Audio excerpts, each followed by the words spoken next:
Bueno, una gran satisfacción tener a Marta Blanco como ponente, que es la presidenta de COE Internacional. Marta tiene una trayectoria, pues la verdad, muy rica en todos los temas relacionados con el comercio. Ella es técnico comercial economista del Estado, fue jefe de la delegación española en el Club de París, representante española en el Fondo Multilateral de Inversiones, FOMIN, en el Banco Interamericano de Desarrollo. Ha sido subdirectora general de Política Comercial de la Unión Europea, ha sido secretaria de Estado de Turismo, tiene también una larga trayectoria relacionada con el turismo, como directora general de Tour Spain también, directora general de Turismo de la Comunidad de Madrid, y después, desde hace ya 6 años, en COE, en diferentes funciones y responsabilidades, como presidenta de la Comisión de Relaciones Internacionales de COE, que sigue siendo, y como presidenta de COE Internacional. Pensábamos un tema que no hemos, y que la propia Marta sugirió, porque parece de enorme actualidad y que no hemos tratado todavía en ninguna de estas sesiones. Tiene un nivel más de ejecutivo, pero también tiene un nivel que afecta a los consejos de administración, que es la due diligence en las cadenas de suministro globales de las empresas multinacionales. Tema que efectivamente, desde la perspectiva del CEO internacional, pues tiene todo el sentido. Marta, adelante cuando quieras y después tenemos la tertulia que solemos tener. Muy bien, pues muchísimas gracias, lo primero por la invitación. Estoy, la verdad que muy contenta de estar aquí, de poder compartir nuestra visión desde COE sobre todo lo que tiene que ver con la due diligence en las cadenas de suministro de las empresas multinacionales y de haberlo y de haberme provocado el ordenar todas mis ideas y todos los trabajos que se están realizando en este ámbito, porque esto no solamente está pasando en la Unión Europea, sino que también está pasando en la OCDE o está pasando en Naciones Unidas y demás. Y entonces, bueno, pues no quiero entrar en detalle en cada una de las regulaciones o iniciativas que se están produciendo en estos diferentes foros, pero sí dar una visión general. Que, como decía José María, nosotros seguimos mucho desde COE Internacional porque trabajamos con la internacionalización de las empresas españolas y en ese sentido estamos hablando de comercio, pero también estamos hablando de inversión española en el exterior y estamos hablando de la inversión directa extranjera. Entonces, todas las novedades que se producen en el ámbito de la due diligence pues, nos afectan muchísimo. Y hay muchas novedades en los últimos meses.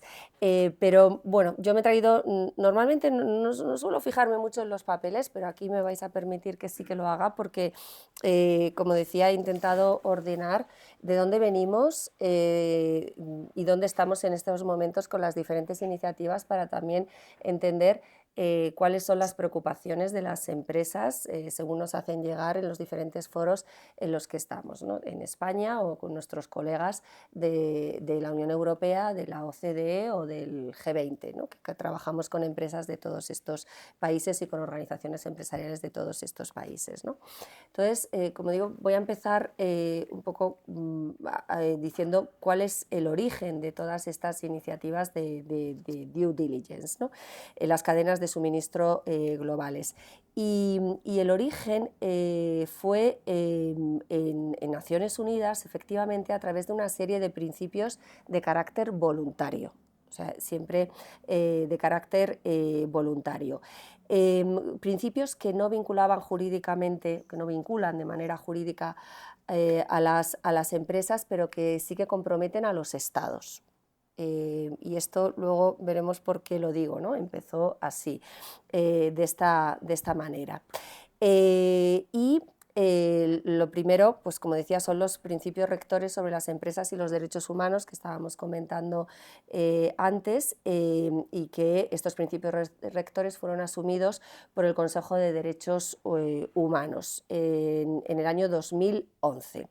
Y aquí, en este momento, lo que se dijo fue que el deber del Estado es proteger los derechos humanos la responsabilidad de las empresas es respetar también los derechos humanos y empezaba a hablar de mecanismos de reparación. Desde entonces, la Oficina de Derechos Humanos de las Naciones Unidas pues, está trabajando con muchas iniciativas relativas a todas estas cuestiones sobre las que no voy a entrar, ¿no? Pero para que se vea cuál es el abanico de iniciativas en las que se está trabajando en el ámbito de Naciones Unidas. Hay un proyecto sobre rendición de cuentas y mecanismos de reparación, hay otro proyecto sobre empresas y derechos humanos en tecnología, hay un proyecto sobre empresas y derechos humanos en África, hay otro proyecto sobre conducta empresarial responsable en América Latina y el Caribe, hay otro proyecto de aprendizaje que se dice entre homólogos, y hay también un ejercicio de una base de datos sobre los asentamientos israelíes en los territorios palestinos ocupados, ¿no? O sea, muchas iniciativas, como digo, en el ámbito de las Naciones Unidas. Hablaba de estados, que son principios que tienen que asumir los estados, y aquí yo creo que es importante también decir que no todos los estados han asumido todavía estos principios. No todos los países han asumido todavía estos principios, no todos los países han elaborado planes nacionales sobre empresa y derechos humanos, ¿no? No es el caso de España. España sí que cuenta con un plan nacional que es responsabilidad del Ministerio de Asuntos Exteriores de Unión Europea y cooperación. Por lo tanto, en el ámbito de las Naciones Unidas, yo creo que lo importante son dos ideas fundamentales.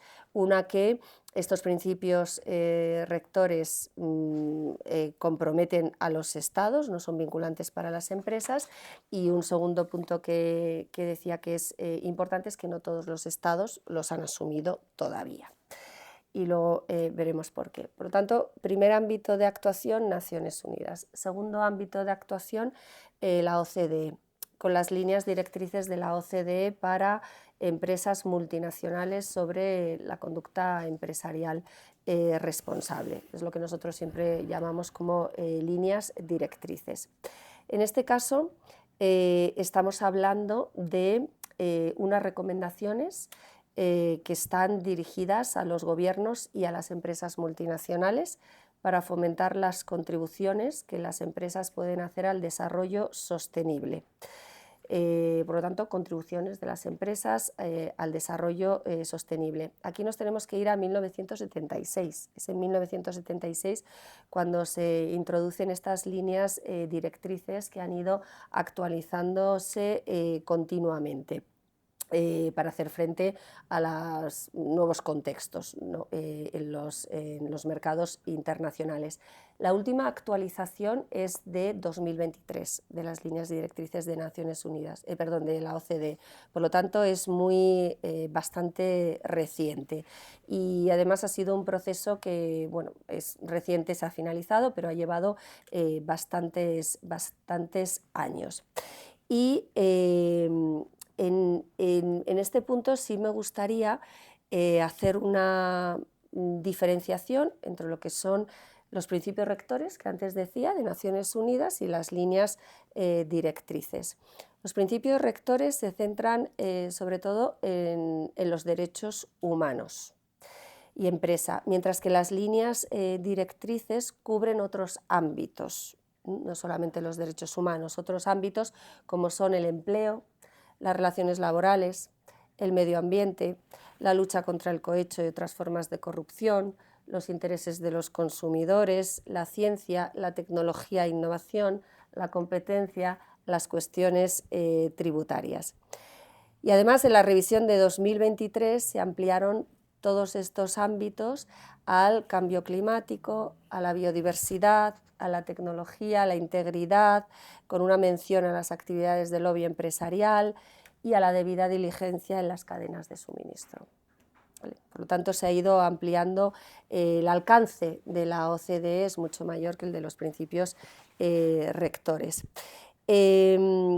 Luego, el otro aspecto importante es que las líneas directrices de la OCDE tienen un mecanismo de aplicación que se desarrolla a través de lo que se llama puntos nacionales de contacto. En todos los países de la OCDE están los puntos nacionales de contactos, que son órganos constituidos por los gobiernos de los diferentes países, en el que participan, no en todos los casos, pero en el caso de España sí, también empresas, sindicatos, sociedad civil. En el caso de España, el punto nacional de contacto reside en la Secretaría de Estado de Comercio y, por ejemplo, COE, pues somos parte de este punto nacional de contacto. A este punto nacional de contacto llegan denuncias sobre actuaciones de las empresas, en este caso españolas, en otros países, en diferentes ámbitos. Como veis, los ámbitos son muy variados. Es verdad que todavía estamos hablando de líneas directrices, estamos hablando de recomendaciones, no estamos hablando de sanciones, pero qué duda cabe que el hecho de que se conozca que una determinada empresa española de un sector en concreto está siendo investigada por una denuncia que se ha producido con su actuación en algún país conlleva un riesgo reputacional tremendo. De hecho, hay casos que nos consta de haberse conocido que empresas estaban siendo investigadas y países, por ejemplo, del norte de Europa, pues considerar que estas empresas, bueno, pues, tienen una reputación que no se corresponde con los estándares que ellos pueden establecer en licitaciones públicas y demás, ¿no? Esto se gestiona, bueno, pues cada país lo gestiona de una manera distinta, ¿no? Pero lo que quiero decir es cómo a través de estas denuncias pues, se da visibilidad y muchas veces no es la decisión final del punto nacional de contacto, que se articula a través de una recomendación, pues puede tener un efecto muy dañino sobre la actividad internacional de las empresas, ¿no? Y aunque la recomendación final no determine que existe un daño directo, pero es verdad que el simple hecho de haber sido investigado por este punto nacional de contacto pues tiene su repercusión negativa. Cada país lo aplica de una manera distinta, como os decía. En el caso de, por ejemplo, de España, nosotros participamos en todo el proceso, que por cierto es una situación curiosa la que se produce, porque nosotros como COE, en el punto nacional de contacto, pues cuando se investiga una empresa, pues bueno, qué duda cabe que somos un poco parte, ¿no? Porque tenemos que defender a las empresas, y eso lleva a que en otros países la sociedad civil, las empresas, los sindicatos no intervienen en este proceso hasta que el punto nacional de contacto, que solamente está formado por los gobiernos, pues ha tomado una decisión al respecto, ¿no?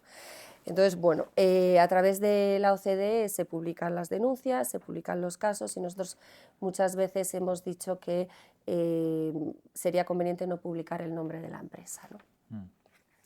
Porque se escapa mucho del control que puede haber. Bueno, entonces hemos visto Naciones Unidas, hemos visto la OCDE con las líneas directrices y la revisión que se acaba de producir, y luego también hay otro ámbito que es la Organización Internacional del Trabajo, con una declaración sobre las empresas multinacionales que se revisó en el año 2017. Y en este caso está dirigido a empresas, a multinacionales, a gobiernos, a organizaciones de empleadores y de trabajadores, y en los ámbitos, sobre todo, estamos hablando de Organización Internacional del Trabajo, los ámbitos del empleo, de la formación, de las condiciones de vida y de trabajo, de las relaciones profesionales y las políticas generales, ¿no? También bastante amplio, ¿no? Cubre muchos aspectos relacionados con el trabajo decente. Aquí lo que está haciendo la OIT es firmar acuerdos con empresas multinacionales que así lo quieran, para promocionar, por ejemplo, aspectos como el derecho a la libertad sindical y la negociación colectiva en toda la cadena de suministro, Aquí hay multinacionales españolas del sector textil, bueno, uno puede entrar en la página y lo puede ver, como puede ser Inditex, que ha trabajado en muchos países, y han firmado este acuerdo con la OIT precisamente para ser ellos una palanca de promoción del derecho a esta libertad sindical y esta negociación colectiva en toda la cadena de suministro, ¿no? Son empresas, Inditex y muchas otras del sector de distribución, que están muy acostumbradas a trabajar en estos países, que son países, y vuelvo a lo que decía antes de los principios rectores, que no han todavía asumido muchos de los principios rectores de Naciones Unidas en términos de derechos laborales, y también son países donde, por ejemplo, pues las inspecciones de trabajo no tienen el nivel que pueden tener en otros países, ¿no? Y de alguna manera, bueno, pues las empresas, es verdad, están cubriendo esas carencias que se producen en estos países.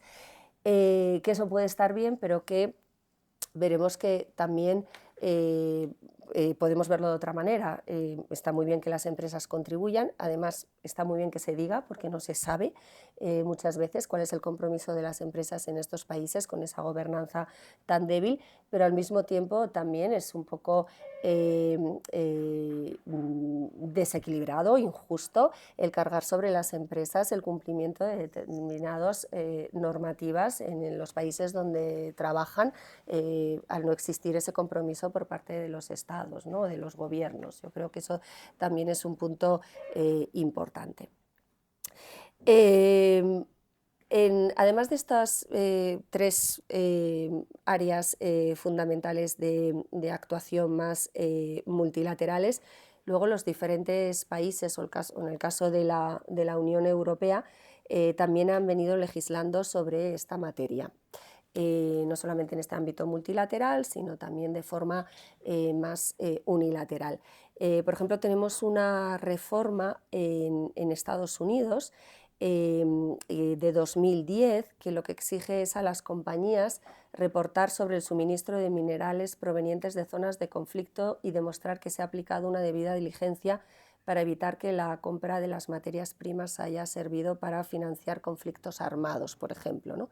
Estados Unidos ahí pues sí que ha intervenido, o más recientemente en el año 2021 para responder también a la represión china de la minoría uigur. También allí, en este caso, también han legislado, pero de una forma, bueno, pues bastante focalizada. Quienes son, como siempre, los primeros en esta carrera de legislar, en este caso sobre la due diligence en las cadenas de suministro, pues es la Unión Europea. Y dentro de la Unión Europea he de decir que dos países en concreto tomaron la iniciativa de adoptar legislaciones que afectaban a las cadenas de suministro, como son Francia y Alemania. Francia lo hizo en el año 2016 y Alemania lo hizo en el año 2021. Y estos dos países han sido los principales impulsores de la Directiva de Diligencia Debida de la Unión Europea. Por lo tanto, la Unión Europea en estos últimos años ha estado trabajando, como digo, muy impulsados por estos dos países, Francia y Alemania, y lo recalco porque al final, cuando hay dos países dentro de la Unión Europea que están sometiendo a sus empresas, ¿no? Francesas y alemanas en este caso, a una normativa sobre las cadenas de suministro, pues al final su interés es que todas las empresas de la Unión Europea también tengan esta normativa sobre las cadenas de suministro, ¿no? Porque al final del día pues, las empresas compiten en terceros mercados y demás, y por lo tanto todos estos requerimientos adicionales que se están pidiendo a unas empresas pues equilibra mejor el campo de juego. En este caso, si el resto de las empresas de la Unión Europea pues también se ven sometidos a la directiva de due diligence, como así ha sido el caso, ¿no? Entonces, entre las Novedades dentro de la Unión Europea, pues tenemos la Directiva sobre diligencia debida de las empresas en materia de sostenibilidad de 13 de junio de 2024, esta es la más reciente de todas ellas, que fue precedida de la Directiva de 14 de diciembre de 2022 sobre presentación de información sobre sostenibilidad por parte de las empresas, que me imagino que ha sido objeto de en repetidas ocasiones bueno, de debate o de comentarios, ¿no? Porque bueno, debatir cuando ya está aprobado poco. La directiva sobre la diligencia debida de las empresas en materia de sostenibilidad tiene por objeto garantizar que las empresas contribuyen al desarrollo sostenible. Antes he mencionado que tenían por objeto fomentar en los ámbitos de actuación anteriores, ¿no? Ahora estamos hablando, ya estamos reforzando un poco el lenguaje y hablamos más de garantizar que las empresas contribuyan al desarrollo sostenible y a la transición hacia la sostenibilidad de las economías y las sociedades mediante la detección y, cuando sea necesario, priorización, prevención, mitigación, eliminación, minimización, reparación de los efectos adversos reales o potenciales para los derechos humanos y el medio ambiente. Derechos humanos y medio ambiente. Sobre todo esta directiva se basa en estos dos ámbitos. Y relacionado con las propias operaciones de las empresas, con las operaciones de las filiales y sus socios comerciales en las cadenas de actividades de las empresas. Por lo tanto, nuevamente tenemos un ámbito de actuación muy amplio en todas las dimensiones. Aquí, como veréis, hablamos de garantizar, hablamos de todas estas cautelas que hay que tener y prevenciones que hay que tener, y hablamos de cadenas de actividades de las empresas. Estamos hablando todo el tiempo de cadenas de suministro, pero cuando tú entras en el articulado estamos hablando de cadenas de actividades de las empresas, ¿no? Entonces, bueno, pues una cadena de valor no es lo mismo que una cadena de suministro no es lo mismo que una cadena de actividad de las empresas, ¿no? Por eso que es bueno tener, que ese es el ejercicio que os agradezco que me hayáis permitido hacer, de ver cómo se está abordando este asunto desde los diferentes ámbitos e instituciones, ¿no? Porque hay diferencias, pero quienes tienen que cumplir con estas legislaciones son las mismas, son las empresas, ¿no? En este sentido. Y en este caso ya de la directiva, ya sí que estamos hablando de que las empresas tienen que garantizar que los afectados por el incumplimiento de este deber tengan acceso a la justicia y a vías de recurso. O sea que aquí ya estamos hablando, ya hemos subido un escalón, ya no son líneas, principios rectores solamente o líneas directrices de la OCDE, sino que ya estamos hablando de acceso a la justicia y a vías de recurso. Sabéis que, bueno, la entrada en vigor se produjo el 25 de julio de 2024 y que a partir de ese momento, pues, los Estados miembros de la Unión Europea tienen 2 años para aplicar los reglamentos y los procedimientos administrativos necesarios para aplicar este texto jurídico. Aquí la transposición en el caso español, que es algo que nosotros hemos preguntado desde COE desde el principio, es sobre el ministerio que iba a llevar a cabo esta transposición y bueno, creo que es, bueno, no estaba claro desde el principio, pero creo que va a ser el Ministerio de Economía. A través de la Dirección General de Política Económica, creo. No lo puedo asegurar al 100%, pero bueno, pues esto también es relevante de alguna manera, ¿no? Igual que durante todo el proceso de negociación de la directiva, cuando uno piensa en la comisión, y no me malinterpretéis porque aquí hay mucho jurista, muchas personas del mundo jurídico, pero la comisión que abordó y que negoció esta directiva fue la Comisión Legal, del Parlamento Europeo, no fue la Comisión Internacional del Parlamento Europeo u otras comisiones más relacionadas con la actividad internacional, ¿no? Y aquí lo que estamos hablando, bueno, pues eso es de que es una directiva que afecta a las empresas españolas que trabajan en el exterior, afecta a las empresas americanas que tienen filiales en la Unión Europea, son empresas empresas chinas que también trabajan en la Unión Europea. Bueno, por lo tanto, esa dimensión internacional pues está muy presente, ¿no? Y de qué manera pues esta directiva puede afectar en positivo y en negativo a la actividad internacional de las empresas europeas, pues yo creo que es algo que hay que tener muy en cuenta o que tendríamos que haber tenido bastante en cuenta durante el proceso de negociación. Sabéis que la directiva se aplica en función del tamaño de las empresas con un calendario, lo digo brevemente, 3 años después de la entrada en vigor de la directiva para empresas con más de 5.000 empleados y un volumen de negocio de 1.500 millones de euros, 4 años después de la entrada en vigor, por lo tanto nos vamos ya a 2028 para empresas con más de 3.000 empleados y un volumen de negocios de 900 millones de euros, 5 años para aquellas con más de 1.000 empleados y un volumen de negocios de 450 millones de euros. Y bueno, lo que he comentado que también será de aplicación para las empresas que están fuera de la Unión Europea y que llevan a cabo actividades comerciales en países europeos que alcancen estos umbrales de facturación. Por lo tanto, el alcance es amplísimo de las empresas que están afectadas. La directiva que habéis comentado aquí muchísimas veces, esta sobre la presentación de información sobre sostenibilidad por parte de las empresas. Aquí no voy a entrar porque esto lo conocéis muchísimo mejor que yo. Además de esta directiva de due diligence, hay otras que también tienen que ver con las cadenas de suministro. Hay un reglamento de 27 de noviembre de 2024, es decir, se ha aprobado hace nada, por el que se prohíben en el mercado de la Unión los productos relacionados con trabajos forzosos.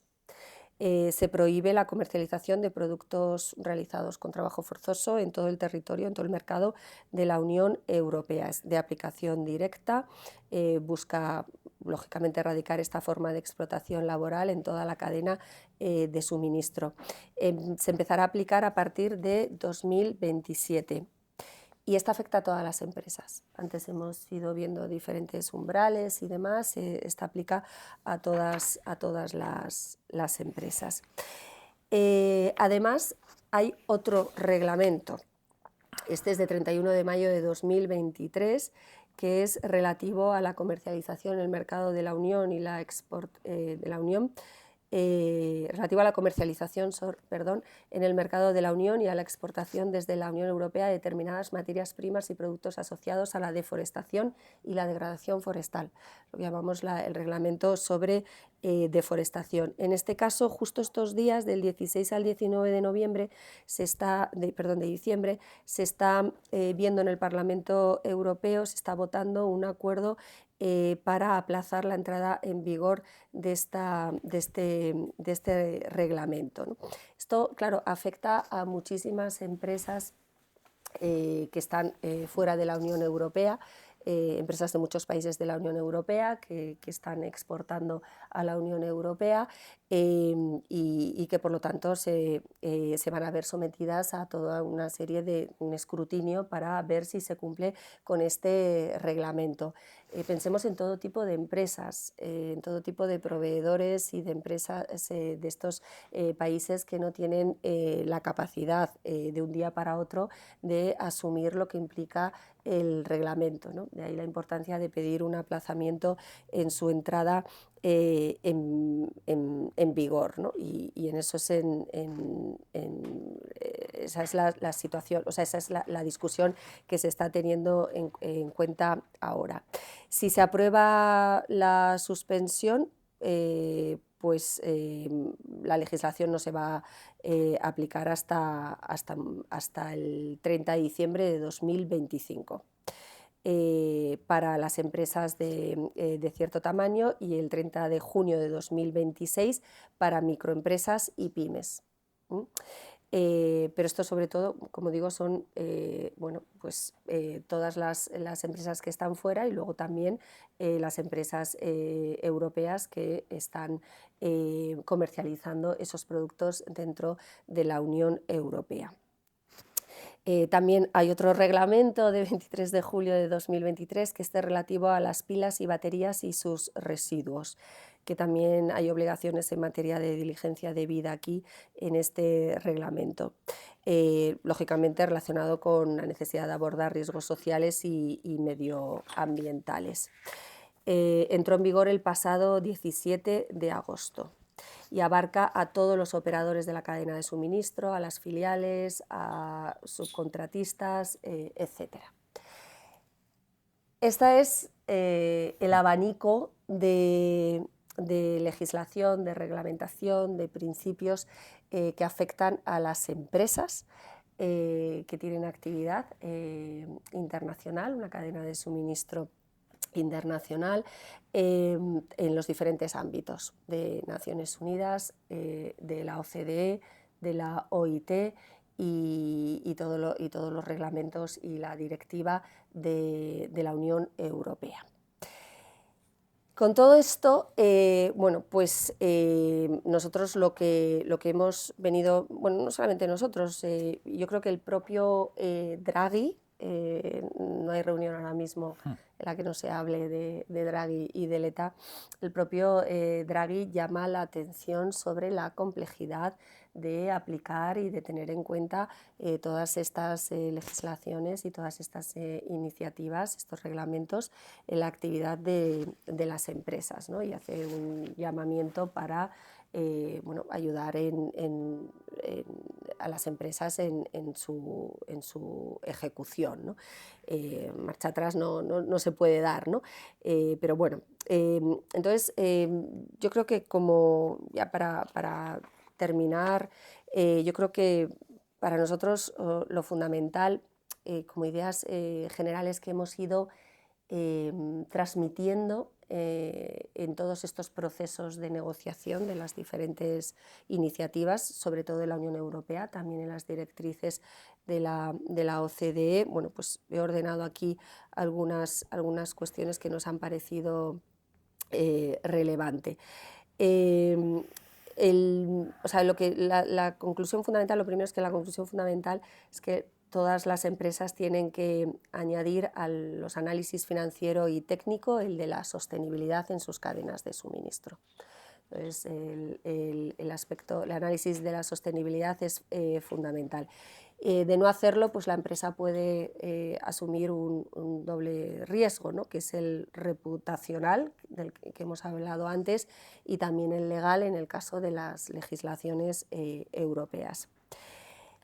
El segundo punto es, aunque la directiva de diligencia debida en materia de sostenibilidad solamente aplique a empresas a partir de una cantidad determinada de empleados y demás, y con un nivel de facturación, como decía antes, como avanzaba, la diligencia debida en las cadenas de suministro va a acabar afectando a todas las empresas, por dos cuestiones. Primero, porque hay otras legislaciones, como la que he mencionado de trabajos forzosos y deforestación, que esas sí que se aplican a todas las empresas y que están sometidas, pueden ser sometidas, por lo tanto, a sanciones administrativas y a retirada de productos en el mercado.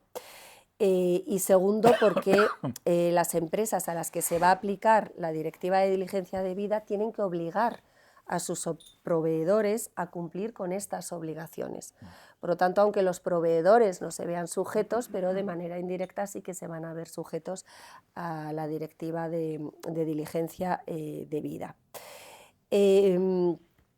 También un tercer punto es que las empresas que van a quedar bajo el ámbito de aplicación de esta directiva europea van a poder ser demandadas por daños y perjuicios por organizaciones no gubernamentales y sindicatos en representación de las partes afectadas.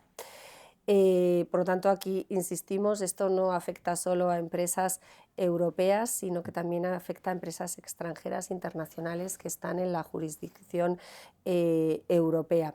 ¿Y por qué insisto tanto sobre esto? Bueno, pues porque desde luego cuando hablamos con nuestros colegas americanos, este es un asunto que les preocupa muchísimo, muchísimo a las empresas americanas. Y bueno, pues al final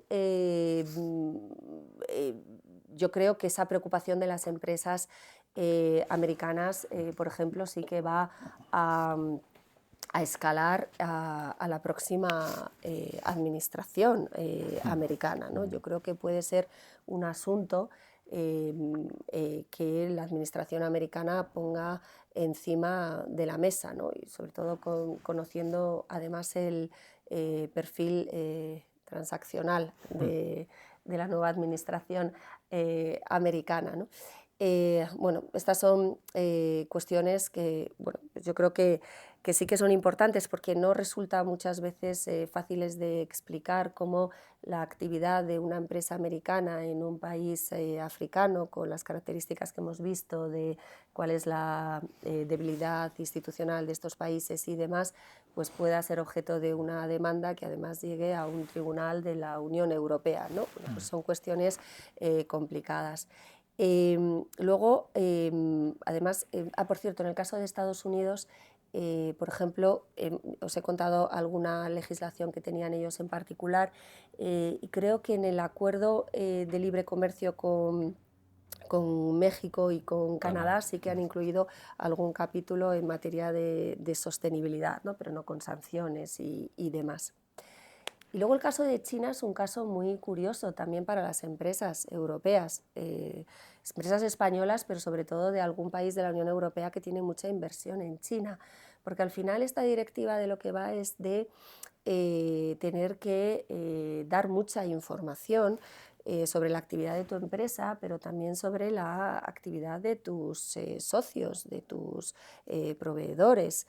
Y la empresa europea se puede encontrar con una situación en la que esos requerimientos de información se encuentren con legislaciones, por ejemplo, en China, donde es muy difícil el compartir datos. Por ejemplo, las empresas están, bueno, todos sabemos, sujetas a unos acuerdos de confidencialidad muy estrictos. Por lo tanto, las empresas europeas se pueden encontrar con un conflicto de interés, una situación en la que están en una situación muy complicada de gestionar.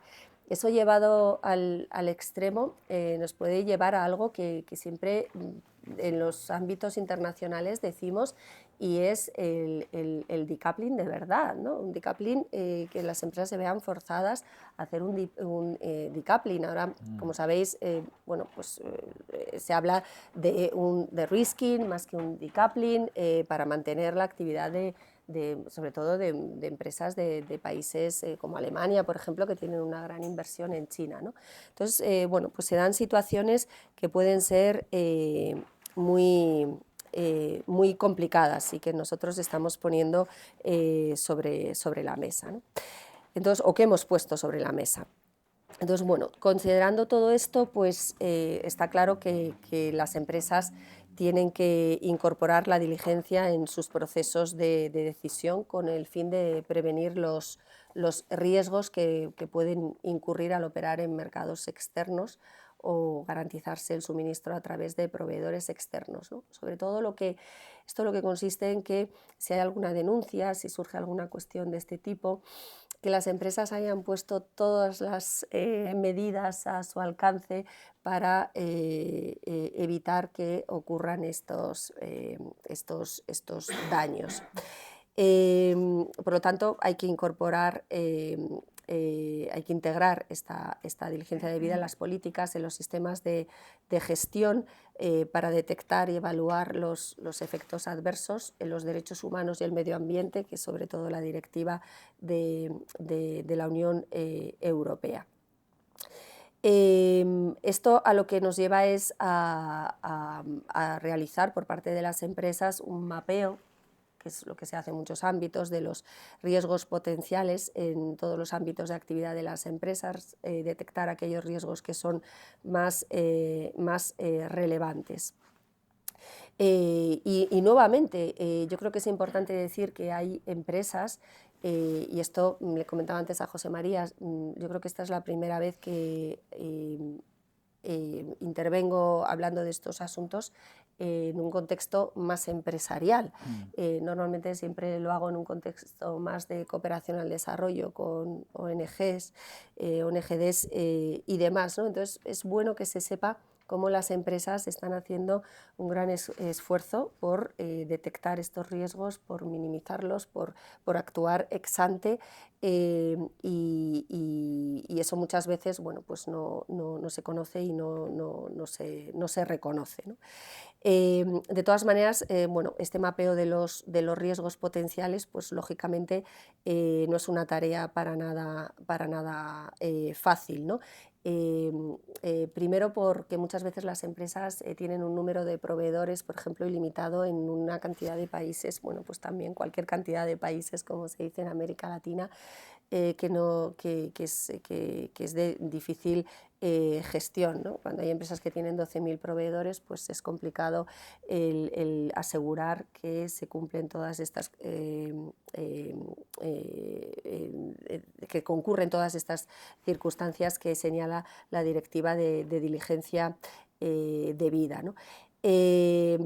Pero, bueno, pues en todo caso, bueno, yo creo que además de esta dificultad, como también os mencionaba antes, si uno empieza a mirar todas las legislaciones y ves cómo interactúan entre todas ellas, no es un ejercicio para nada fácil. O sea, es que incluso las obligaciones de las empresas se pueden hasta pueden estar difusas, o sea, porque lo que os decía antes de la cadena de actividades, de las cadenas de suministro, ¿no? Por ejemplo, en la directiva de due diligence, con las cadenas de actividades, por ejemplo, el sector financiero sí que logró que no se aplicara, por ejemplo, a los clientes de sus servicios y productos, ¿no? Porque si tú vas hacia allí también y tienes, o sea, bueno, la complejidad hubiera sido tremenda, ¿no? Y entonces, bueno, pues en ese sentido sí que se ha logrado, ¿no? Pero no deja de haber,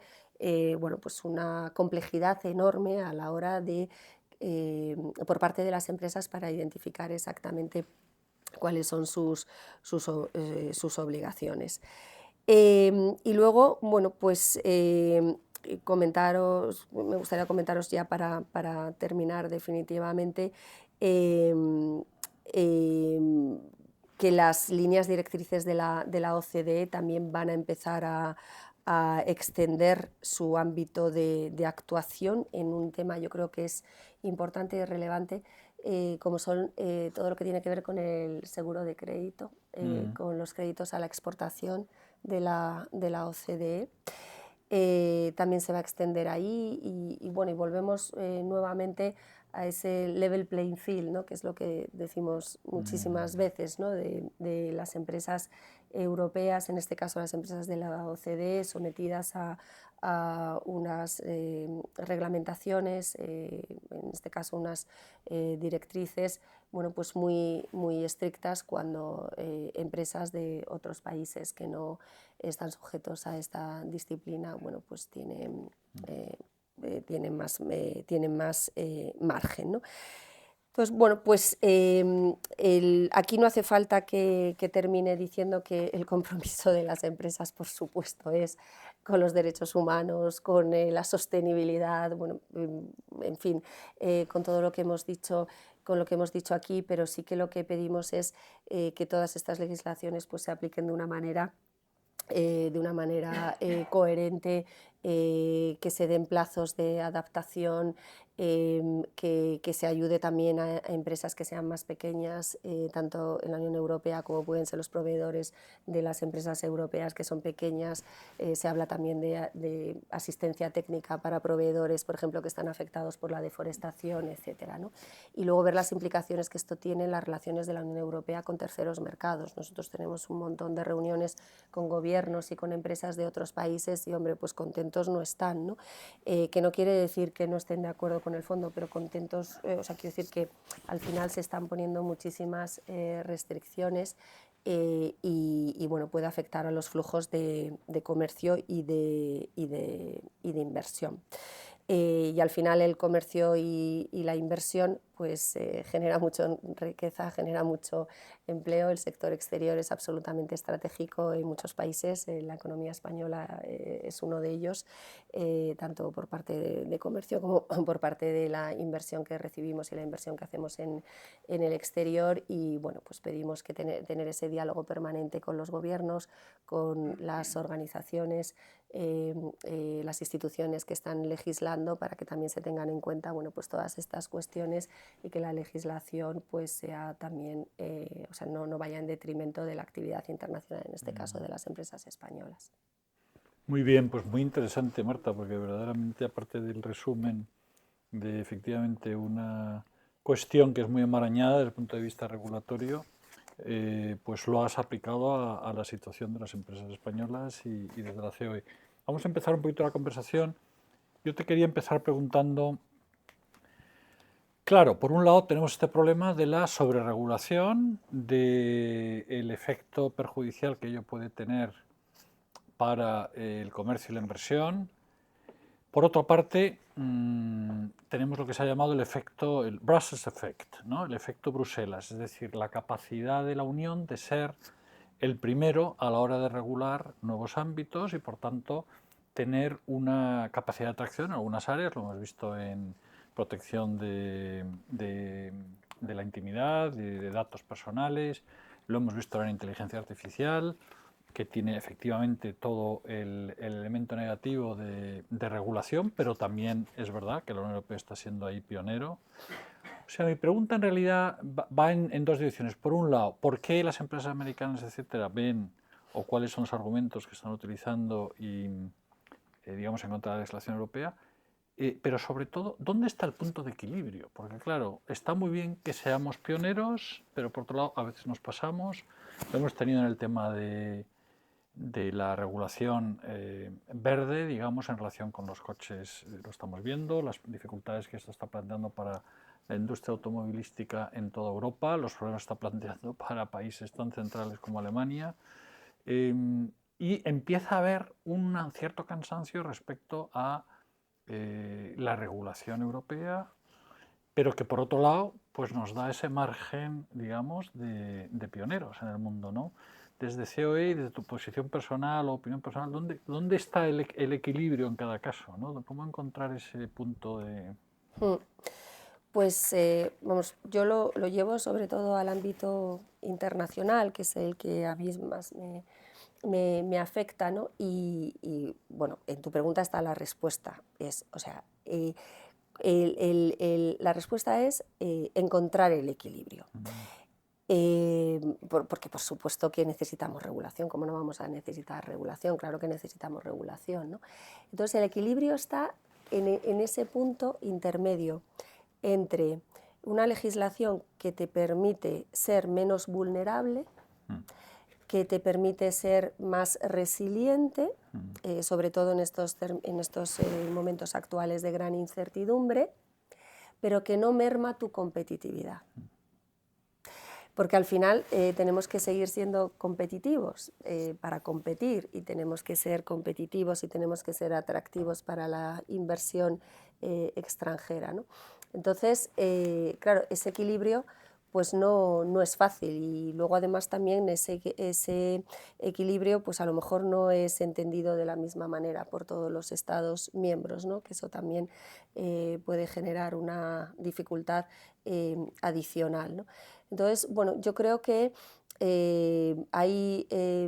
o sea, si somos capaces de no irnos, no llevar el péndulo hacia la resiliencia, hacia la no dependencia, o sea, la dependencia del exterior, por ejemplo, en sí misma no es mala, no es negativa. La dependencia empieza a ser negativa cuando tú dependes de los demás, pero los demás no dependen de ti. Claro, o sea, dependencia en sí misma, este término, o sea, yo digo, yo es que quiero que los demás también dependan de mí, o sea, si yo dejo de ser dependiente, pues quiere decir que yo me voy a aislar más, voy a tener mis propias capacidades, voy a producir de una manera no necesariamente eficiente, pero claro, eso estoy lanzando también, estoy poniendo un cordón que va a evitar que otros sean dependientes, ¿no? Entonces, para eso están las relaciones internacionales, ¿no? Para que haya una interdependencia mutuamente favorable, ¿no? Entonces, bueno, pues en la legislación, ¿qué se puede hacer? Pues todo, o sea, cuando se va a aprobar una legislación, cuando se está negociando una legislación, yo creo que es muy importante ver hasta qué punto puede afectar a la competitividad de las empresas europeas, ¿no? Antes de que se apruebe. Y para eso es fundamental hablar con las empresas permanentemente, ¿no? Las empresas que tienen una gran experiencia, que conocen el mercado, que conocen cuáles son las dificultades y que pueden aportar mucho en ese proceso previo a la aprobación de la legislación, ¿no? Luego la casuística es enorme, ¿no? Pero bueno, yo te diría ahí, ¿no? El punto intermedio es ese. No quiero ser tan vulnerable, pero necesito ser competitivo y vamos a generar ese diálogo permanente de tal manera que se tengan en cuenta también mis preocupaciones o cómo vemos nosotros la situación. Has introducido ahí tres conceptos y ese triángulo que vamos a tener, yo creo, en estos próximos tiempos muy en primera línea, que es interdependencia, autonomía, proteccionismo, ¿no? Y desde luego apuntabas tú el desafío que va a suponer la nueva administración Trump, que va a llegar como Milei con la sierra, y va a llegar como Milei con la sierra a todos los niveles internacionales también, y nos va a influir en muchos ámbitos. Y yo creo que va a ser un cierto cambio de paradigma, no sé eso también cómo lo ves tú, quizá vamos hacia una especie de neoliberalismo, en donde ¿no? una nueva etapa de desregulación, de reducción del Estado, de reducción de la burocracia en Estados Unidos, y eso va a tener un impacto en el resto del mundo, también en Europa, ¿no? Sí, bueno, el impacto se ve al día siguiente en las bolsas, ¿no? El sector financiero, ¿no? Sobre todo el sector financiero, Y por la regulación, ¿no? Bueno, y efectivamente, ¿no? Se vio. Bueno, vamos a ver, conocemos, ¿no? O sea, siempre se habla de la administración Trump 2, ¿no? Como conocemos la 1, pues tenemos, nos sentimos como un poco más libres de opinar, ¿no? Pero bueno, parece que sí, que los aranceles le gustan, ¿no? Parece que ya lo hizo, que por cierto luego la administración posterior Biden no corrigió aranceles que impuso la administración Trump, pero bueno, él lo ha anunciado, ¿no?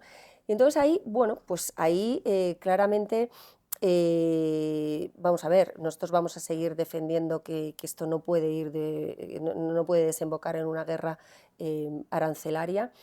Cuando uno piensa en lo que ha costado el desmantelamiento arancelario a lo largo de los años, ¿no?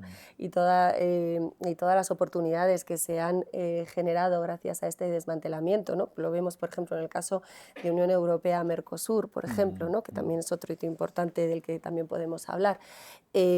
Pues el hecho de que llegue una administración y que utilice el arancel en su política exterior, pues hombre, claramente es un retroceso, pero yo creo que eso no nos debe llevar a nosotros a pensar que tenemos que hacer lo mismo, ¿no?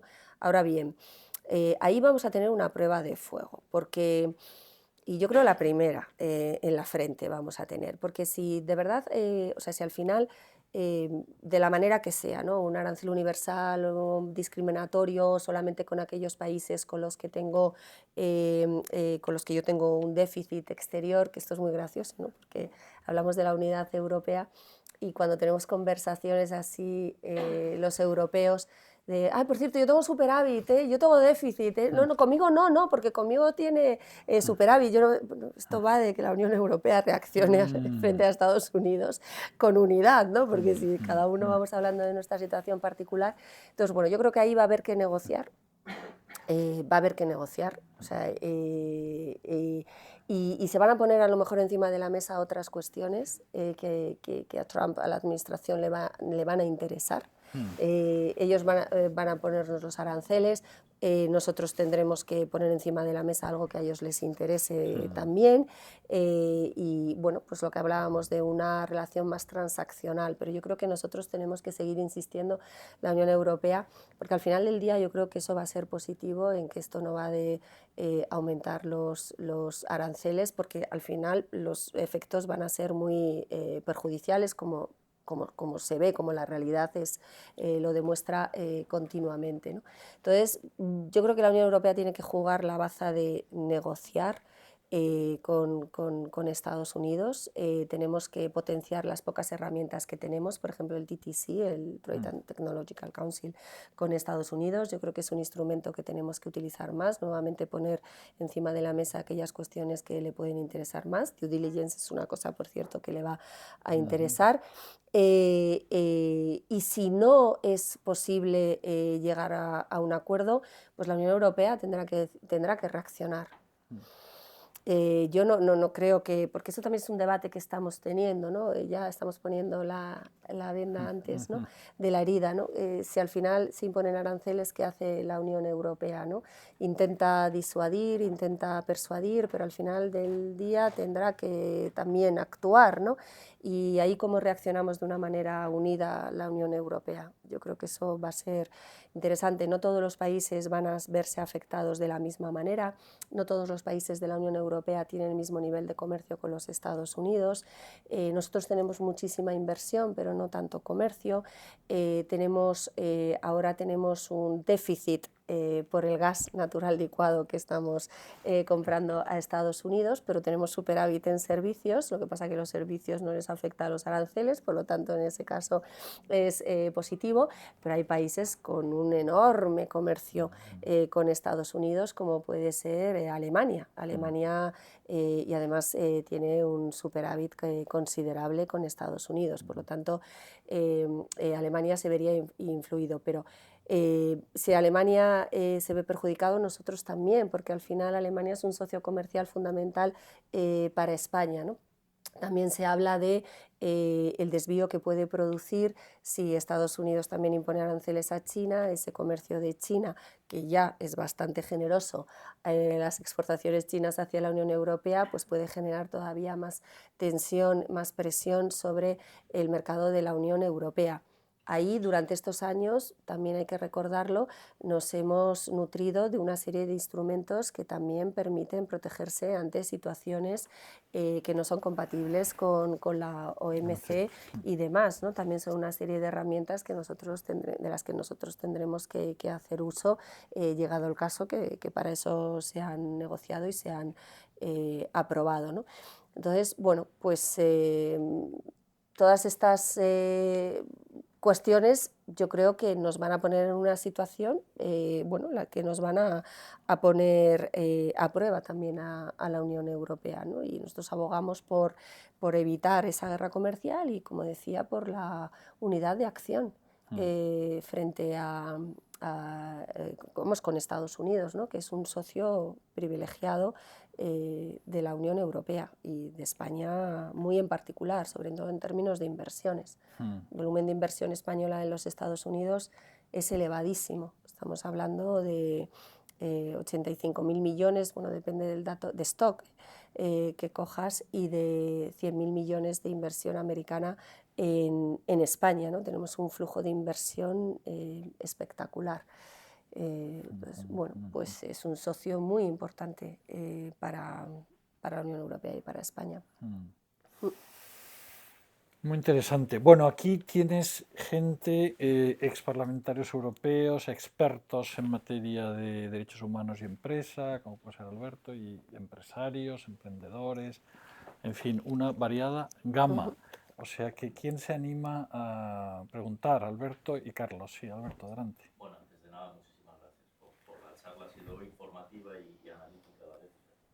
sido un muy buen repaso, muchas gracias.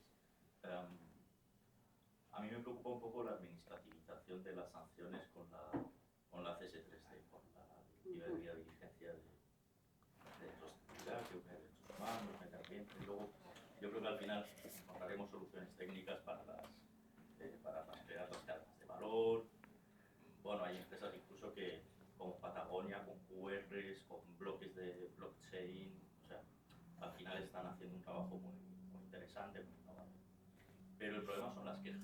Es decir, yo, por ejemplo, incluso en un mecanismo que has mencionado, que ni siquiera es cuasi jurisdiccional, que es un mecanismo de mediación, el del Punto Nacional de Contacto de la OCDE, ha analizado 13 casos. Yo he participado en el informe de 2 casos. ¿En España? Para empresas, sí, el PNC español. Yo he participado, he hecho informes independientes a 2 empresas en 2 de esos 13 casos. En uno de ellos se filtró el informe que yo mismo elaboré, luego he conseguido que se... Pero uno de ellos se filtró. Me parece que ya sé cuál dices. No, No lo podemos decir, pero ya sé cuál dices. Si son miembros ustedes de la COE, pues uno de ellos se filtró y lo solucionamos. Pero yo veo con la CS3D que se quiere generar un órgano de supervisión. Al final siempre pues, se va a garantizar la tutela judicial efectiva, siempre habrá un recurso a un juez, siempre habrá... Bueno, pero es que antes hay un órgano que será administrativo, que imponga sanciones administrativas conforme a la CS3D. No sé si tenéis alguna información, que esa es mi pregunta. Por un lado, la opinión sobre esta administrativización, entre comillas, de estos procedimientos, y por otro lado, si tenéis alguna información sobre quién puede ser ese órgano. Claro, tenemos que esperar 2 años a ver a quién ponemos al frente, pues no vamos muy allá. Ya. ¿Un complemento? Un segundín, no sé. Sí, no, muy brevemente, no tengo información sobre quién puede ser ese órgano, pero puedo indagar y hacértelo llegar si me llega la información. Pero esto me ha recordado también otro punto importante, y es la necesidad de hacer una transposición homogénea. A mí ese es un punto fundamental que no he mencionado. Y nosotros se lo estamos diciendo al Gobierno de España. O sea, es fundamental que los gobiernos,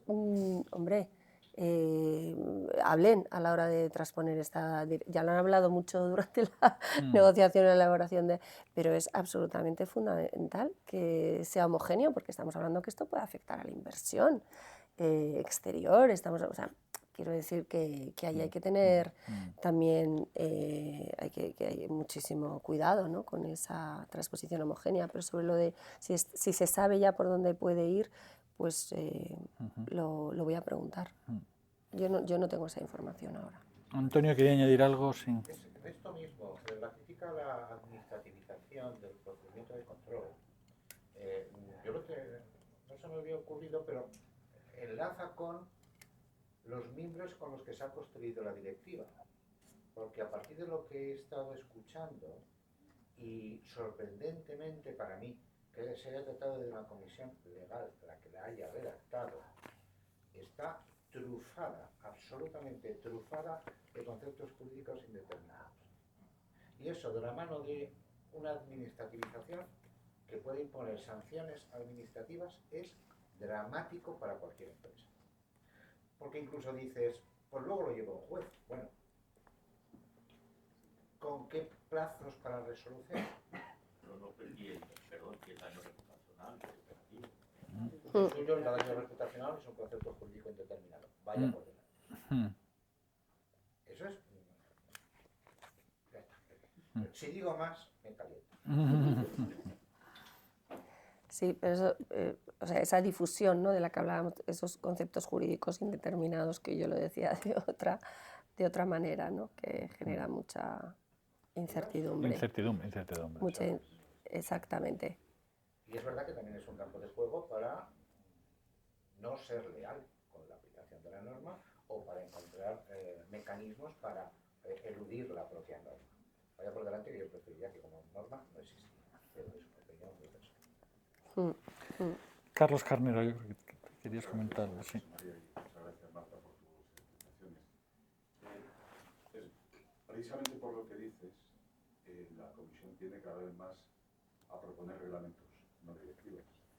Exactamente lo contrario de lo que pasaba hace algunos años. Uno se encuentra ahora reglamentos que sustituyen a directivas tras unos años, y lleva razón. Lo que pasa es que es verdad que, como siempre, aquí se aplican tres fases. Primero, el Parlamento Europeo, la Comisión, negociaron mucho tiempo. Llegaron a ese equilibrio que ha tenido el voto en un arco parlamentario amplísimo. Por tanto, derecha, centro, izquierda. En segundo lugar, la transposición. Y en tercer lugar, la prueba y el error. Y a esto habrá que someter el juicio de lo que se aprueba. La prueba y el error. Lo que pasa es que tienes una prueba y error suficientemente rápida y ágil para que, si se producen daños o errores, estos no se conviertan en estructurales y dañinos para las empresas. Así que a la Comisión Europea habría que exigirle, junto con los Estados miembros, que la valoración de la práctica de esta directiva sea casi diaria, ya al minuto. Es decir, se pueda corregir el tiro con voluntad política por todos los Estados, de la Comisión, por supuesto, del Parlamento Europeo. Estuve algún tiempo en la Comisión de Comercio Internacional y, efectivamente, entonces no podíamos imaginarnos que existiera una directiva de estas características, porque el tema de la competencia aquí se vuelve importantísimo, interna y externa. Ahora, también tenemos un valor añadido que vender con esto. Y es que los productos europeos, aparte de su calidad, tienen también una responsabilidad. Yo creo que eso de cara a otros lugares del mundo, a los consumidores, también puede representar una ventaja competitiva. Sí, ya sé que esto puede parecer gaseoso, pero al final compramos alemán porque es bueno, porque tiene una trayectoria, y también se compra europeo por muchas cosas. O sea, porque queremos ser líderes respecto a esos temas. Ahora, yo entiendo y comparto las preocupaciones de las empresas, porque yo me pongo en el lugar de las empresas. Hemos trabajado con muchas consultoras durante estos años, y esto va a tener una aplicación dificilísima, contradictoria, y ya veremos cómo termina. Nosotros ahí estamos también reclamando una suerte de guías antes de que entre la aplicación, entre en vigor la aplicación efectiva, de guías para las empresas, ¿no? Para las obligaciones que tienen que asumir y demás. Se lo estamos pidiendo a la Comisión. Y luego lo que dices de ir viendo día a día, también pedimos una monitorización permanente de la aplicación de la directiva, ¿no? O sea, primero que sea homogénea, pero monitorearla y demás. Yo creo que nos parece, sí, porque entramos en un terreno pues, que efectivamente es desconocido, ¿no? Qué efectos reales va a tener. Y luego, Carlos, sobre lo que decías o sea, totalmente de acuerdo que la Unión Europea, bueno, pues al final está proyectando, está exportando, ¿no? A través también de sus productos, de sus servicios, nuestros valores, nuestros principios, o sea, totalmente de acuerdo y hay que fomentarlo. Pero también cuando estás en foros internacionales, el mundo es muy grande. El mundo son muchísimos países.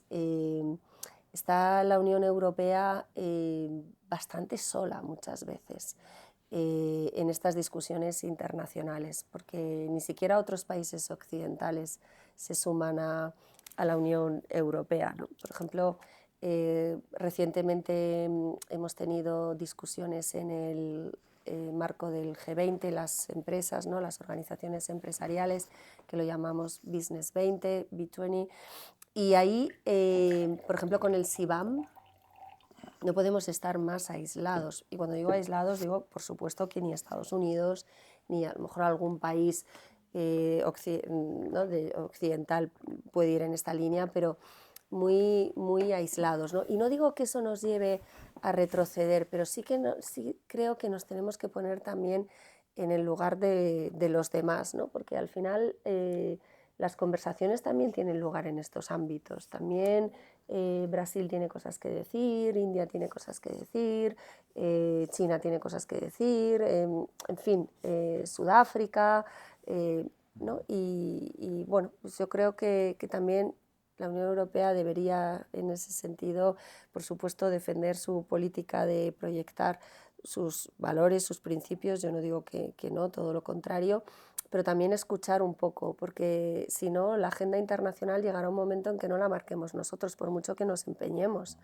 Y yo lo veo en discusiones internacionales. Queremos, por supuesto, sostenibilidad, vale, pero también hay muchos países que ahora tienen un peso y una influencia en el mundo que tienen una agenda distinta y entonces hay que evitar la confrontación, ¿no? Y con estas regulaciones se ve muchísimo, ¿no? La deforestación, ¿no? Hay países donde la reglamentación de deforestación, que es necesaria, claro que sí, si yo no lo voy a negar, ¿no? Pero a lo mejor que vaya acompañada con alguna suerte de asistencia técnica, algo, ¿no? Yo quiero, o sea, creo en esta reglamentación de deforestación, pero como hay países en desarrollo que no la, bueno, pues que vaya acompañado también de esa cooperación técnica, ¿no? Para que la puedan implantar, ¿no? Que vaya al mismo tiempo, no por delante de la regulación, porque amigos no hacemos. Y los necesitamos mucho. A ver, bueno, en primer lugar, muchísimas gracias porque está siendo espléndida. Casi todas son, ¿eh? O sea, pero tú lo estás haciéndolo de maravilla y esos y datos y muchas cosas, ¿no? Pero yo me voy a volver más filosófica. Yo creo que la Unión Europea, aparte de haberse pasado de frenada, y como decía el otro día, estoy especializándome en finanzas sostenibles y decía una persona que me hacía mucha gracia. Lo del ESG no es que sea un sudoku, no es que sea un tsunami, sino también un sudoku. Y luego se corrigió y dijo, no, porque los sudokus tienen solución y esto no. Pero dicho esta cuestión, volviéndonos más filosóficos, yo creo que es que todas estas normativas tienen un problema, y es que descentran el principio de responsabilidad y libertad. Creo que era Víctor Frankl el que decía que había que hacer una estatua de la responsabilidad en la costa oeste haciendo pareja con la estatua de la libertad. Ese binomio para mí, o sea, yo lo que no puedo ser es responsable de lo que otros hacen.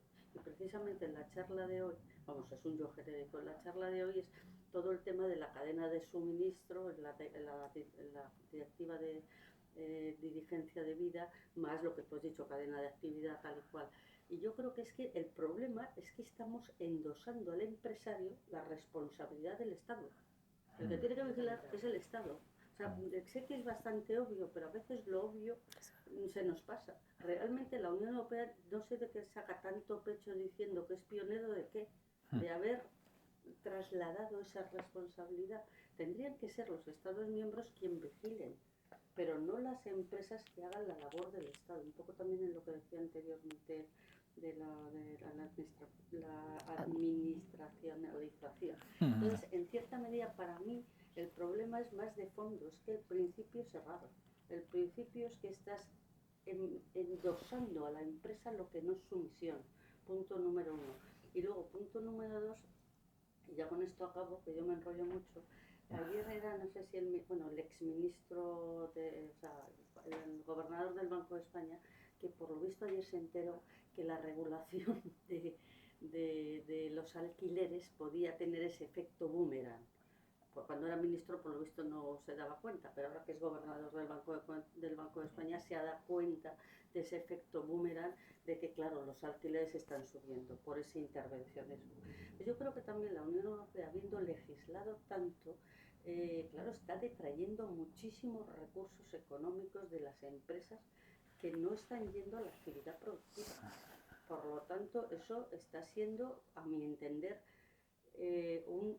por ejemplo, en el ESG se ve muy bien, o sea, mucho rollo social, pero creo más paro, porque evidentemente si cierro más empresas, creo paro. Luego, consecuentemente, ¿para qué digo que soy muy social? Oiga, ¿con qué? ¿Con los 4 trabajadores que le quedan? No sé si esas reflexiones son un poco críticas, bueno, eso sí que lo sé, pero quiero decir, si compartes las mismas y si a lo mejor estamos viendo el dedo en lugar de la luna. porque no vamos a la esencia de lo que... O sea, yo siempre que oigo todas estas cosas, y ya os digo que ahora estoy con un tema de finanzas sostenibles, es que me sale esa reflexión y la quería compartir con vosotros y en concreto no sé si opinas lo mismo o... No, totalmente, totalmente. O sea, comentaba, o sea, lo has dicho perfectamente, no puedo estar más de acuerdo. O sea, al principio hablábamos de fomentar la sostenibilidad, ahora es la empresa la que tiene que garantizar. O sea, para mí es distinto fomentar que garantizar, ¿no? Entonces también estamos trasladando la responsabilidad, ¿no? Claramente, lo que comentábamos también antes de que las empresas son los inspectores de trabajo, hacen las inspecciones de trabajo sobre los lugares donde están trabajando sus proveedores y demás, que no están haciendo las administraciones o los gobiernos, ¿no? Y luego no puedo estar más de acuerdo con lo que dices de la carga que supone para las empresas. Cuando vas a una mediana empresa, ¿no?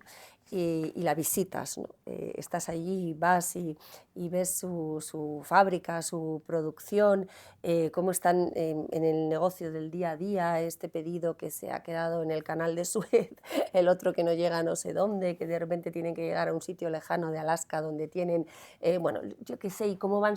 Y al mismo tiempo está entrando toda esa regulación que tienen que mirar. Dices, pero ¿a quién tienes para ver primero si esto te afecta o no te afecta? Y si te afecta, ¿cómo lo tienes que aplicar? ¿A quién tienes? ¿A quién tienes? Y entonces, bueno, pues yo me encargo un poco, te dice el director o la directora, la CEO, lo miro, bueno, tenemos sí, el que lleva legal, el que tal.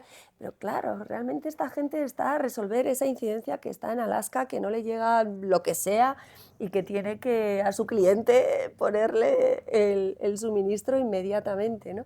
Entonces, es una realidad, lo has descrito muy bien porque es el día a día de las empresas. Es que son páginas y páginas, ¿no? Y discriminar lo que sí que te afecta de lo que no te afecta, ¿no? O sea que eso nosotros lo trasladamos continuamente. Bueno,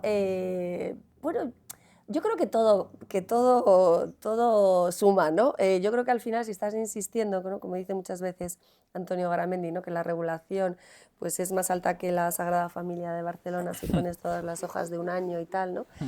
Bueno, pues esas cosas yo creo que al final se va entendiendo, pero ayer mismo, ¿no? Estuve en un...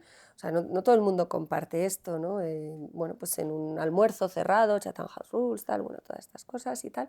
Y bueno, pues había personas que, claro, de la administración, lógicamente, que no veían un problema a la regulación, o sea, no ven que exista sobreregulación, ¿no? Y no estamos hablando, o sea, estamos hablando de personas de probada valía, ¿no? Y no veían problema, bueno, pues porque se defiende al consumidor, porque genera eficiencia en los mercados, en fin, todas estas cuestiones, ¿no? Y bueno, ese discurso en la misma reunión al lado de una empresa, de un emprendedor y tal, pues es totalmente distinto, ¿no? Porque el emprendedor te cuenta su día a día y tal, ¿no? Entonces, pues yo creo que todo esto al final va calando y bueno, y se irá viendo, pero tienes toda la realidad es esta y es la principal reclamación que hacemos desde COE, ¿no? Es decir, tenemos que ser competitivos y para ser competitivos pues la regulación tiene que ayudar, no entorpecer. Nos da tiempo para una pregunta más porque tenemos una norma estricta que es que no nos pasamos de las 9. O sea que estamos justo en unos minutos. Adelante. Bueno, primero muchas gracias porque me ha encantado. Yo estoy muy involucrada en estos temas y te quiero dar la experiencia de lo que es una multinacional española que se dedica, en la mayor parte de su trabajo es vender fuera de España. ¿Vale? Entonces, EUDR, UDR,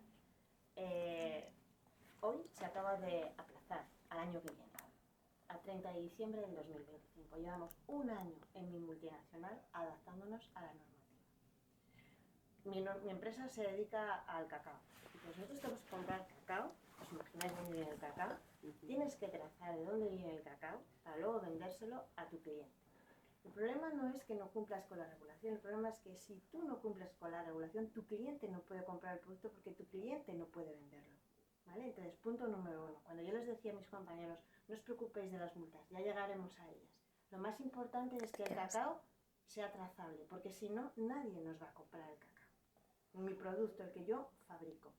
hemos tenido que hacer procedimientos, hemos tenido que adaptar sistemas, hemos tenido que concienciar a toda la organización que, como tú bien dices, lo que les importa es que su fábrica funcione, no que, sabes, que venga uno con la norma, porque ya está aquí la delegada, el de regulatorio, que pesados y no sé qué. Un año, otra cosa, ¿qué cacao comprábamos para el año que viene? A los precios en los que están, porque claro, el cacao, si era cacao deforestado, con el sello de deforestado, era mucho más alto el precio que si no es deforestado. O sea, quiero decir, como ahora, hemos tenido que aprovisionarnos porque tenemos que producir. Claro. Y hoy, 17 de diciembre, nos lo posponen un año porque los países no están preparados. Hombre. Claro. ¿Quiénes pagan nosotros esos costes? Y todo el esfuerzo. Y como tú bien decías, nos distraemos de nuestra actividad principal, que es vender. Esa es la primera. Y la segunda, la directiva de la diligencia de vida. A mí me aplican en el 2029 por volumen de actividad y empleados que yo tengo. Vale. Pero mis clientes les aplican en el 2027. ¿Y tú crees que yo, una multinacional a la que le vendo, que me dice, como tengo el jueves una negociación con una gran multinacional, que ya me está aplicando el anexo de diligencia de vida, cuando yo le digo, no, mira, es que esto es una regulación de fines que no da resultado? Que, ¿sabes? Yo voy a hacer lo más que puedo hacer, es mi BSF, porque no puedo destinar más fondos, voy a hacer lo que puedo hacer. ¿Qué crees que me dice? No, tú tienes que cumplir porque es que yo cotizo, entonces yo voy a hacer FETEM. Claro. No puede ser. No puede ser. Este es un caso... Sí. Entonces, o sea, yo todo lo veo fenomenal, pero yo os doy la parte práctica, porque Claro, es que yo, claro. o sea, y yo me siento delante de ellos a negociar y les digo, lo mismo que te digo a ti. Digo, mira, que yo estoy convencida con la sostenibilidad, que eso es sostenible, es ser perdurable en el tiempo, que las empresas están para que crezcan y para que se mantengan y sobrepasen a los directivos, a los trabajadores, a los accionistas. Completamente de acuerdo, perfecto. Pero la regulación tiene que tener una lógica. Tiene que ayudarme a crecer, Claro. no entorpecerme. Entonces, yo, de verdad, y luego ya está en los 27.000 reportes que tenemos que hacer, que cuando te dicen internamente, ¿y tú a qué te dedicas? Ya te quedas como diciendo, ¿dónde está esto que tenía que salir este contrato? Y te digo, pero espera, que es que hay que hacer estos 8.000 reportes además. Entonces, yo, de verdad, petición a COE, por favor, trasladar el sí o sí de las empresas, porque nosotros estamos para vender y para crear empleo. Va muy en la línea de lo que tú decías al principio, el tema de... Sí, totalmente. No, y con un compromiso, y muchas veces, o sea, yo no sé qué os parece, lo hablaba con mi equipo el otro día, yo creo que también es bueno que se sepa el compromiso de las empresas con la sostenibilidad, ¿no? Y yo creo que eso lo hemos contado poco. Y yo creo que voy a hacer buscar mejores prácticas, ¿no? de las empresas para garantizar, en este caso, la sostenibilidad, ¿no? Y que eso se conozca también, porque si no, es muy injusto que parezca que estamos a la defensiva con esto. Porque no estamos a la defensiva, o sea, estamos totalmente comprometidas, las empresas estáis totalmente comprometidas, pero la regulación nos hace ponernos en una posición que parece que no tengo compromiso. Eso es muy injusto, pero es por cómo se gestiona y por el contenido y la ejecución de todo lo que estamos diciendo aquí, ¿no? Entonces he dicho, bueno, pues oye, voy a hacer ese compendio de buenas prácticas de empresas comprometidas con la sostenibilidad, que es lo que están haciendo, cómo están contribuyendo y garantizando al cumplimiento de todas estas cuestiones que aborda la diligencia de vida sin la regulación, que no digo que no sea necesaria, pero aplicándola de manera coherente y con sentido común. O sea que lo voy a hacer, así que a lo mejor para recogerlo. Muy bien, pues vamos a acabar aquí. Muchísimas gracias a todos y en particular y de manera muy principal a Marta Blanco, como siempre, excelente. Muchísimas gracias. Nos has dado muchas luces sobre un tema muy importante. En ningún momento ha caído la palabra consejos de administración, que suele ser nuestro enfoque, pero en realidad todo esto tiene que ver muchísimo con los consejos de administración, con el control de riesgos, muy importante, que realiza el Consejo, y por tanto estamos dentro de nuestro mandato, que es Gobernanza y Sociedad. Bueno, un gran aplauso. A vosotros. A vosotros. Muchas gracias. Muy bien. Muy bien. ¿Quiere presentar a Alberto? ¿Alberto? Sí, sí, sí. Sí, porque está muy interesado en este tema. Vale, y yo ¿te ha creo que parecido bien? Fantástico, fantástico.